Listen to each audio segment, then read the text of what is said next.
Nuk ka ngelur askush pa komentuar ngjarjen e fundit ku Jos Marku goditi Gjestin me shuplak. Një reagim ka ardhur nga një shok mjaft i ngushtë i Gjestit. Ai është Drilon Rama, fituesi i shtëpisë më të famshme në Kosovë.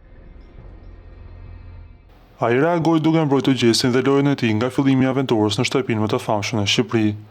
Disa sillen trim para kamerave, harrojnë që jashtë nuk ka më show. Çdo veprim ka jehonën e vet, shkroi Driloni, duke zbuluar se kjo histori nuk mbaron me kaq dhe se ata do të sqarohen përsëri jashtë, duke lënë të hapur mundësinë një përplasje tjetër fizike mes tyre. Nuk na ngelen gjë tjetër veç se të themi që më mirë le të merren organet kompetente, se sa të kemi përsëri përplasje fizike.